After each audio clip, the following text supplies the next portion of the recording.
Hello, posture friends. Today's topic is scoliosis and an amazing breakthrough in fusionless surgery.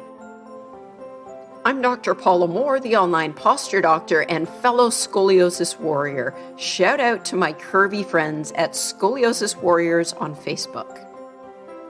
Idiopathic scoliosis is the most common spinal deformity in children.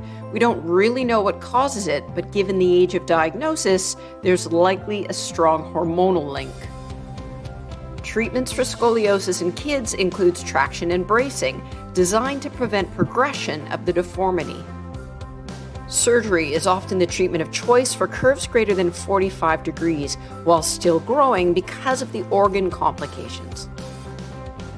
The type of surgery involved is spinal fusion, where metal rods, hooks, wires, or screws are attached to the curved part of the back, and the spine is then strengthened. Ouch! So why fuse the segments? Well, it's the curved vertebrae that are fused together to form one single solid bone, and that stops them growing and prevents the curve from getting worse.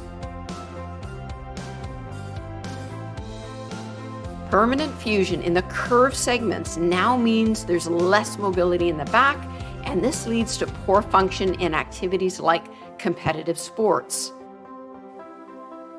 Fusion also causes degenerative changes in the segments above and below the fusion, and this often leads to chronic back pain and later in life, spinal stenosis. Think severe nerve impingement and more pain. Scoliosis really sucks, but until now, fusion had been the only option for surgery.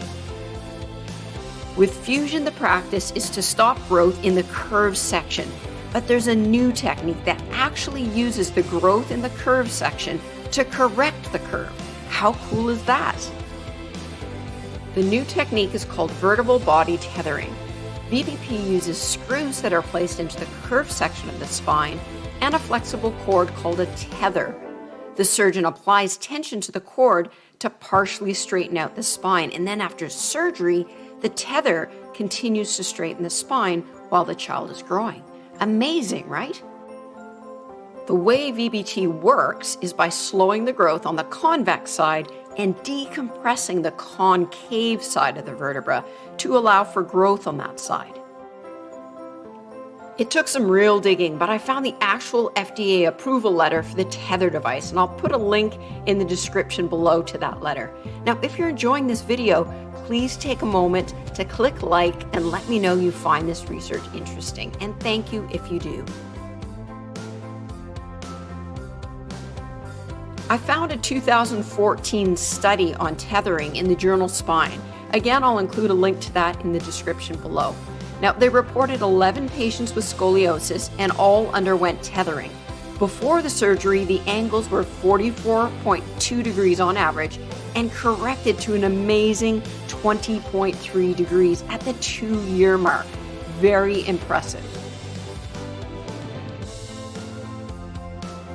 Risks include pain, nerve injury, and bleeding, and more serious risks include overcorrection of the curvature, tether breakage, and air leakage into the chest wall, which is called pneumothorax.